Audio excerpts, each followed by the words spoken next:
Hello, everybody. It's Foshin with AmericanCivilDebate.com. Tonight I'm here with Matt, and I'm here with TJ. How's it going, Matt? It's going. All right. Going slow, right? Something like that. How are you tonight, TJ? Doing good, brother. Doing good. Just came back from a lengthy road trip to Georgia. Beautiful drive. Excellent. Love that state. You know, some really nice areas up there. Excellent. So what are we going to talk about tonight, Matt? Well, I'm pretty sure what we discussed 10 minutes ago was what the fuck, America? And that's based on current events that are going on right now. So one of the subjects we're going to talk about is the 9-0 ruling today by the Supreme Court justices on the NCAA and about them profiting off of players, and now that players can receive some type of monetary compensation in college sports. Now, granted, the ink is not totally dry yet because they're working things out, but I guess from what I hear, it's going to be that the money, the monetization has to be geared towards their education. That's a good idea. Well, I mean, when you think about it, you know, some of the things I agree with, some things I don't. You know, because I mean, if you've got kids that are in college that are getting a full ride scholarship, okay, that's worth about $50,000 a year. All right, and as a kid coming out of high school, you're getting a free education. All right, so to me, that's your compensation.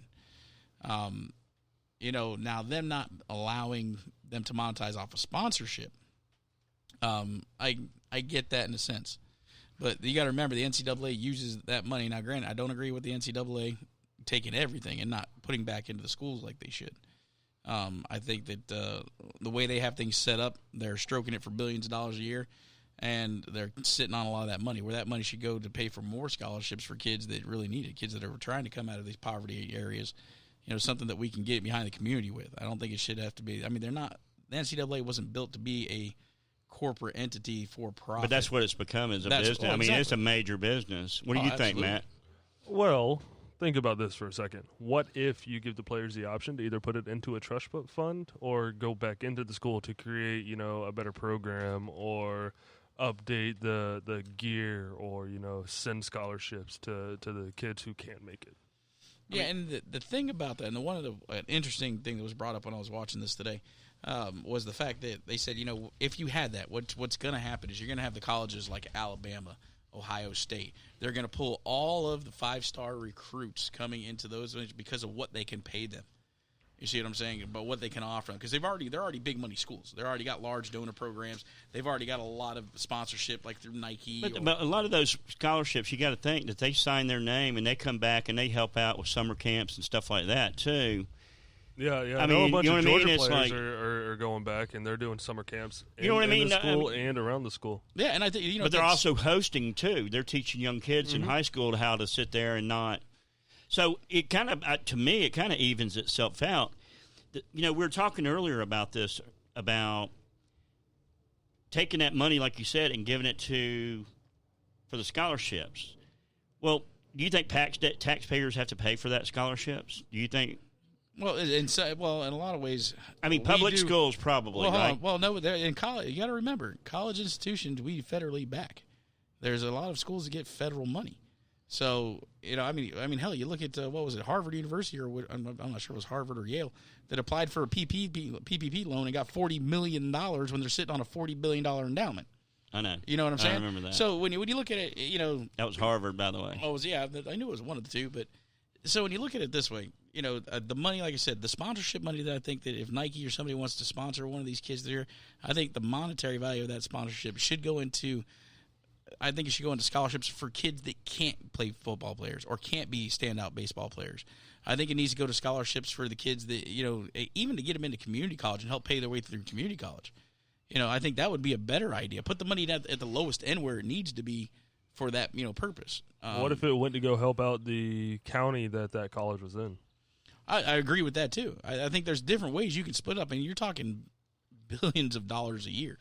You know, I don't think that the NCAA should be profiting all that money. But how do you think they got so big, though, like that? I mean, you look at video games, the sponsorship, the NCAA. Well, when's the games last come time out? an NCAA video game has come out for football? They I don't haven't. know. It's been a while. But they're coming out this year long with it. while. Yeah. Though. They're coming back out this year with it. It's been like 5 or 6 years. Been longer than that. But okay. But here's my point again. You think? I mean, the TV rights now are throwing billions and billions and billions and billions of dollars for advertisement and stuff like that. That's how these corporations make that money. You know what I mean? Well, doesn't what TV station is it? CBS or something like that, who has a strictly sole NBC, the Peacock contract with Notre Dame. Oh, I don't know about the Notre Dame. Yeah, it was one. NBC. Well, see, they just announced today, they announced yesterday that the NBC, the Peacock, as everybody knows it, has the rights to the Super Bowl, for airing the Super Bowl this year. Mm-hmm. Okay? A 30-second ad for next year's Super Bowl is going to cost $6 million. And on top of this, if you buy into that $6 million ad for that 30-second slot, you are contracted that you have to buy an advertisement slot during the Winter Olympics. That's not bad. Well, we better get. Well, hold on for a sec. Hey, hold on. We better get rolling on our podcast so we can get a 30-second ad. There's no way that I would pay $6 million for a 30-second ad. When you look at, It's nationally televised. But I know, but look at it this way. Okay, the money that you're putting into that, something that is a small business, one's never going to be able to do that. Small guy's never going to get a chance to do that. You know what I'm saying? But, with these large corporations, that money gets passed on to us by being consumer of their products, one way or the other. So, it's gotten ridiculous with the amount of money that these... Okay. We've built these corporate giants in the media. We've built them by letting them be able to do what they've wanted to do and price out what they want to price out. They've driven the market up. They've inflated the dollar. It's ridiculous. It needs to stop somewhere. Okay, but here we go back to one more thing. Do you think, like I do, to me, if you watch it I don't think anybody thinks like you do. Absolutely not. Go ahead. I'm an analyzer. I like analyzing things. Did you say you like anal? Is that what you just said? I said analyze. Thank you very much for everybody. I think it's become the big business, and we let it become the business because you got so many dollars being thrown at it. You got all that, and it became like a gigantic, enormous entity. And then you look at the NFL. The NFL went the same way, right? Hadn't the NFL's got billions and billions and billions and billions of dollars. You know what I mean? Well, that's because they formed it into a product that consumers want. But yeah, so you can't blame NCAA. Them for... Well, Okay, but hold on. See, going back to your point, like you said, I think they really ought to do scholarships and put them in trust funds and give them a little bit of that money and let them. You know what I mean? At least they're not paying. How can I put this? I would say put partial funds. Put partial funds into a trust fund for them in case they don't make it into the NFL, so they have money saved up to where it'll take them a month or two to find a job. Or in case they I get like hurt. that idea right there. Or I think they do, if they're going to get paid $1 million for advertisement during just the college portion, if they sign a contract for something like that. I think, and especially if it's a star, Heisman Trophy candidate, they should take that money, put it into a trust, and it is only to be payable upon either one, exit from the NFL because of injury, or because you just got fired and lost your job. Other than that, the money stays in the trust until then, or until 20 years. Interesting. Very interesting. Because one thing you look at all these guys that go into the NFL, that one either gets really hammered as far as injury, and then they're out for the rest of their career, and they're not going to make that money. And then they're going to be in breach. Your phone wasn't on silent. Yeah. TJ's phone was not on silent. Yes, it was. What the hell happened? Okay. Yeah. So what's the next topic? We kind of beat the dead horse on that for a little bit. Well, jumping from one to the next, it just when we talk about WTF America, today in the news it talked about the school board meeting in New Jersey because of the fact of what's going on right now with critical race theory. It wasn't critical race theory. That was about them taking Christmas and all that off the calendar. I thought you said Urkel race theory. Critical race theory, and getting rid of all holidays. It would no longer be Christmas vacation, Easter break. It would be considered just a day off. And the parents finally went to the superintendent's meeting or the school board meeting, and they went in there and they're raising all kinds of hell. They're getting up, you people should resign. And this is where I try to pinpoint this. You voted those people in.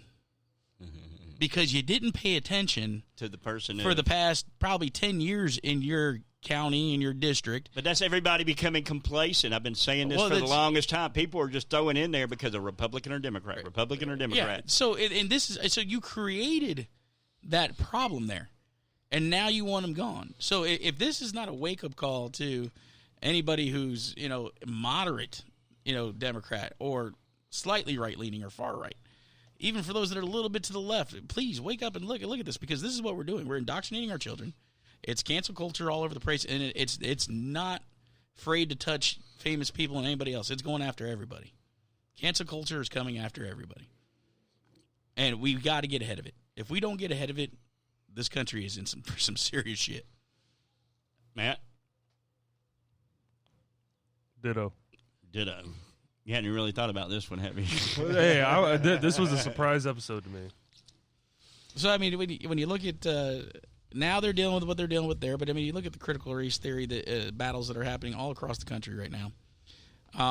You look at what they pushed through, and what most people aren't realizing is with the rescue plan that Biden and them pushed through recently, that is now going to guarantee, $300 a month per child for every family. I saw that. We got a letter from somebody that she sent me that letter. Remember, we did a thing on that, didn't we, Matt? Yep. Yeah, and I mean, that's just going to be something they're going to throw out automatic. So, I mean, you're talking, somebody's got 4 kids, they're getting $1,200 a month. And the taxpayers are paying for it. Yeah, and where, what's the cutoff going to be, for people who qualify and don't qualify?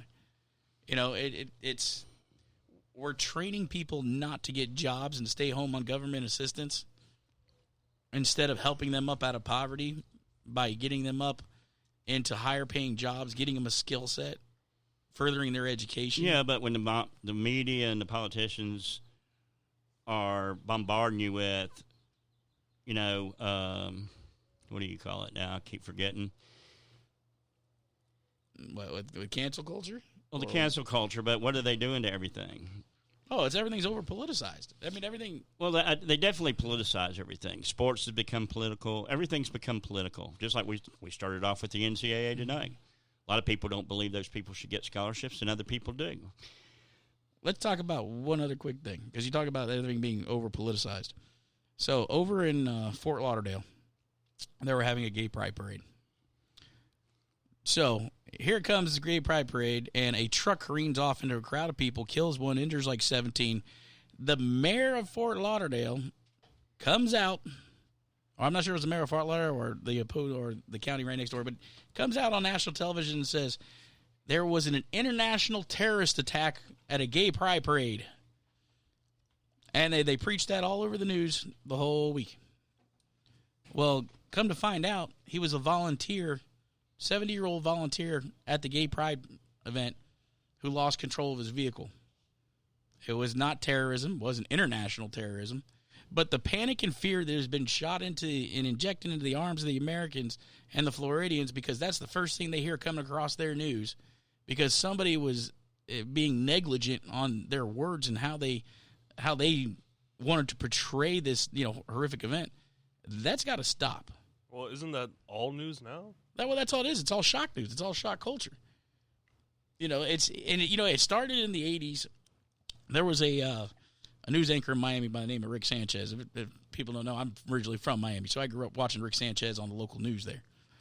And one of the comments he made after he left the local station there was, their whole motto was, if it bleeds, it leads. So it was about getting the violence out there in your face, destruction and everything else they could, the good, the bad, whatever it was. If it bleeds, it leads. And that is just manifested into what we have today. And nobody can wait for facts to come out on anything. Everything's got to be out there first. You got to be the first one to report on anything. And 80% of the time, they're wrong. Yeah, definitely. I see that. So let's just ask this simple question. We're talking about the critical race theory. We're talking about the LGBTQ, the parade. The guy accidentally run into a bunch of people. He didn't do that on purpose. No, he was a volunteer at the parade, and he lost control of his vehicle. But let's just be for real here. All these people that are getting elected, what happened? What are they doing? Why are they doing all that? All they're doing is promoting socialism, aren't they? I mean, let's just draw the line and just say, look, they're trying to shame the people into giving up their rights and saying, you know, you don't want to give up your rights, you're a narcissistic or a Trump tard or whatever. And I think people are fed up with that BS. Well, I won't even but they still try to shame you, because they did that during the Obama days, where they sit there and shame you, and if you didn't fall in the line, the media would go after you and tear you apart. They bankrupted a lot of people, didn't they? And yes, they did. But you got to remember too. That's part of the divide of what. That's where. Okay, I'm sorry. Okay, but if you look at it, you want to say it's their socialist, push, their socialist agenda, but it's not necessarily. It's beyond that. It's in stoking fear in the public. That's what it's become. And if you look at what Nazi Germany did with their propaganda machine and instilling it in the youth and putting the German people into fear. You're looking at history repeating itself. We're forgetting about what happened in the 40s. What do you think, Matt? Those who don't learn from history are doomed to repeat it. Simple as that. That's the best you have. That sums it up. I mean, because that's exactly what's happening. I'm joking with you. No, I understand. And remember when they wrote the Constitution, people should not be scared of the government. The government should be scared of us. And they have totally flipped that around. But that's because a lot of people gave up their rights, and Republicans, a lot of the spineless Republicans went along with that and had a lot of those bills turned into, you know what I mean? So America has lost its way. That's why. Thank you for finishing my sentence. Sorry about that. Yeah, we're definitely not on the yellow brick road. That's for damn sure. Okay, so let's just think about this. What kind of solutions? I mean, we don't want to go out there and do stupid mass things. Exodus. They're all coming to Florida right now. No, I'm saying of the House and the Senate. No. I mean, yeah. I mean, it has to. It's got to start at the voting booth. I mean, it has to, and it's got to start from everything from your local election all the way up to the national elections. It has to be that way. We have to be more involved. We become too complacent on letting everybody tell us what to do. And we're losing our rights. They're stripping us of our rights, And it was a meme that was posted today. It says, when they start coming for your guns, the reason why is because they're about to do some shit that you would normally shoot them for. That's the rights that they're trying to take away. It's and you look at massive gun confiscations, throughout history and in different civilizations and different cultures. Look what they did in Venezuela, and look what happened there. And we got to start. We got to get involved in our local communities. We got to get the word out. Getting the word out is probably the most important thing. Touching, the minds of our youth and letting them know that this country is not systemically racist. In this country, the reason why these people have the freedoms to do the things they're doing now is because of how great this country is. But we do have to protect those things, and we cannot let this get out of control. I think it's already too far out of control. Nah. Yeah, I think that either the people need to start standing up like they did in Jersey and all over. People are starting to do that, finally going, hey, enough is enough of this BS. And I think that's where it's at right now. I think enough people have to stand up and not let them push us around no more, because that's all they're doing is seeing how far they can push us. I mean, that's basically to where they know. I mean, let's just be for real here. If they start going after guns, there would be a civil war, right? I mean, let's just be for real here. I mean, there would be a civil war. If they started going after people's guns, there would be a civil war, right? I wouldn't say it's civil war. Go ahead, Matt. I was going to say, if they start taking people's guns, you're going to have maces and claymores and everything like that. Molotov cocktails. But you see my point. I don't think. I mean, they don't want it to ever go that far. They're trying to shame the people into doing it, though. I mean, it's just like any of the shooting incidences and stuff like that. It's one of their people. It shuts down pretty quickly, doesn't it? They don't even get involved. Oh, it's a white guy just shooting a bunch of, you know what I mean? Or something stupid like that. Or a cop. You know what I mean? It's like, give me a break. People, there's accidents. And if those people didn't put themselves into that situation, they wouldn't be getting shot. You know what I mean? It's just like the guy down there in, where was it? I cannot remember where. But the Florida State Patrol, he tased some guy in the backyard, and some lady's yapping about it. Well, my son went, well, your son was dressed like a burglar. All right, get over it. And if you don't like it, quit letting him dress like a burglar. You know what I mean? It's like, and he's sneaking around the back. You know what I mean? It's like, okay. The thing is, you're supposed to comply with police. I mean, It's tough. It's tough out there for the cops out there, and and I understand where things are going on inside certain cities. Would you want to be a cop right now? Hell no. What about you, Matt? Would you be a cop right now? No. Well, you couldn't be one because you had 100, or what was it? I'm joking with you. I'm just giving you crap. Please forgive me. Oh, boy, I'm going to suffer for that one, aren't I? Yeah. Sorry about that, Matt. Open mouth insert foot. But back to what we were talking about. So one of the things that, that you see happening, and one of the proudest moments I would say recently, Silverton, Colorado. The mayor, during a public meeting, decided to ban the Pledge of Allegiance. Well, the other board members weren't having it. So they decided to all stand up and say the Pledge of Allegiance. And afterwards, the moderator said that was out of the guidelines, and so on. If they do it again, they're going to end the meeting. So, I mean, there's people there's little sparks, there's little embers that are about to spark a fire in this country. I think so. I think so. I think you start to see it more and more. I mean, when you look at, for instance, here you have states that are coming together to help each other out before the federal government is. Because one of the other things we touched on earlier today was the state of Florida, state of Arkansas, Alabama have all sent law enforcement officers. Oklahoma. To Nebraska. To Texas and Arizona. In order to help with the border crisis and what's going on down there. When you have mass immigration coming across the border unchecked, and on top of that, the Biden administration is looking at getting rid of Article 42, which states that if anybody comes over that is COVID-19 positive, that they have to be returned back across the border, that they're not allowed to stay. He's getting ready to repeal that. Oh, no. So that means out of the 112,000 people that they've sent back, and they want us to have a travel passport. Think about that shit right there, though. Hold on. Think you about can't that. go on a cruise ship, even though you've been vaccinated, but you can come across our southern border with COVID-19 and be a sex offender. It's okay. So, and I feel bad for the people of Texas and Arizona, especially on the borders down there. But you're starting to see. That's why Democrats are saying we've almost flipped it. We almost flipped it. That's why, because we got mad. But you got to watch and see that what's going to happen. What you're seeing coming up here in the near future, you're seeing states starting to huddle together out of spite of the federal government. Texas deciding that they're going to finish the wall themselves without federal money. Screw you, we're going to finish building it. States jumping in to help out to secure off the southern border. You know, it's harder for a Canadian to get into our border right now than it is for somebody coming across the southern border. Isn't that crazy? That's absolutely ridiculous. The kids that are getting moved around throughout the states. I mean, the southern border problem is a problem for every state in the United States. Okay, because these people aren't just staying in Texas. They're being shipped into our communities. They're being shipped into, brought into our health facilities, to get treatment for things. And, they start. And we're paying for it. Yeah, well, of course. I mean, it's not like they're coming across with their, bank accounts. But they got their cell phones and all that stuff. Yeah, but it's. What's up with that? I mean, like you see all these illegals with cell phones. Well, who in the hell are giving these people cell phones? America is not the only first world country. Yeah. Well, Guatemala is not that. It ain't a second world country right now.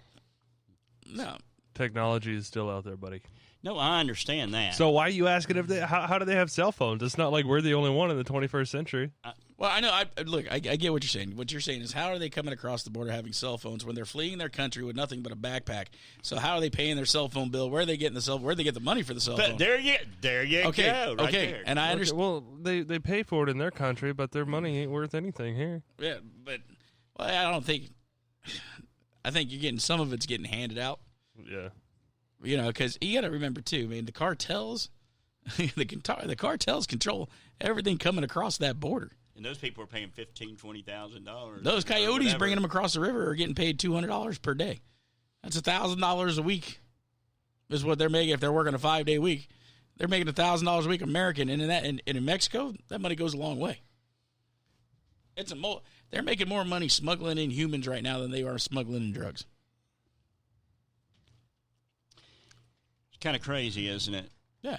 Well, because if you look at it in the Biden administration, in the Kamala Harris world, it's okay to subject, young boys and young girls to prostitution and rape. Because that's essentially what they're doing by allowing these people to come across the border the way they are. Unverified. Because they go into these homes. You don't think these cartels aren't running underground prostitution rings down through Texas and New Mexico and Arizona and borders and throughout other cities in the country? Yep, and using those children as little pedophile things. You know, the United States has become one of the hot spots for trafficking, for human trafficking. It's been that way for the last 10 or 15 years if you sit there and you've watched a lot of NBC, and because they do at least do that, especially To Catch a Predator. You remember watching those? Oh, yeah. You ever? Nope. One guy was sitting there, he was so proud, and he's like, "You're on national TV." I don't care. Where's the girl at? There ain't no 13-year-old girl going to be, or a boy coming out here. You know what I mean? He's like, I drove 900 miles for this. You know what I mean? And you're sitting there going, Jesus H. Well, you know, and then they let them go. Yeah, they can't. They can't. Well, generally they have the cops waiting outside because it's a sting that they Yeah, set but up. Fort Myers let all those people go. It was about 9 years ago. They let every one of those people, the state attorneys, let it go. Think about that. Something came up then. Entrapment. Bingo. But, you know, it's got to get better. We got to move, you know. We got to stop. And the only way it's going to happen is by us getting up, making our voices heard, and getting everybody involved. That's what I wanted to hear. Matt? Ditto Again. All right. What's your final thoughts on tonight's show? Just looking at everything as a whole. I thought he just said it. I pretty much wrapped it up in the last statement. Well, you just wrapped that up quick, Matt. Ditto. We're going to expand Matt's vocabulary by next show. Yeah, I got a dictionary on order. Get a pocket one when you get Yeah. Nice. I guess if we looked at everything, it seems like it's been bad since after the 2018 election, don't you think? The midterms for 2018 when they got all Democratic Congress. Isn't that when it seems like the government started getting bigger again? Just like back in the day. That's their playbook, buddy. That's what they do. Large government. The Republican Party's about small government. Yeah, but the Democratic Party's about large government. But the point is, to me, I think the Republicans really screwed a lot of people. Oh, Paul Ryan. And Paul Ryan screwed us in he screwed us in he screwed us in 2018, and Mitt Romney screwed douchebag. But I guess my point is it's just like what you said earlier. We got to start looking at every candidate and making sure who we're putting in there, because we could win the big government back, but cities and stuff like that have gone socialist, and a lot.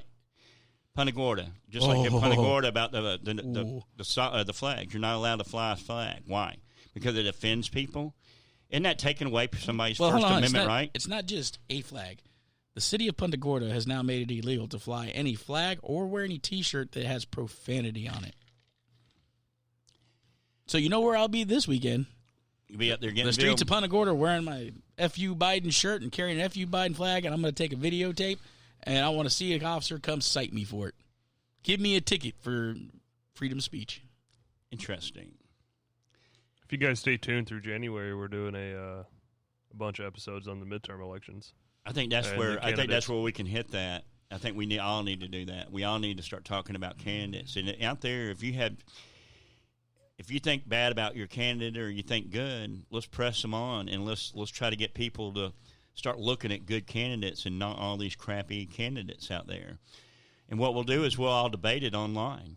We'll debate it online and sit there and talk about it and have everybody be able to look and see what people want to do instead of just going Republican or Democrat. Because you got to think, all these politicians are out for our money. They don't give two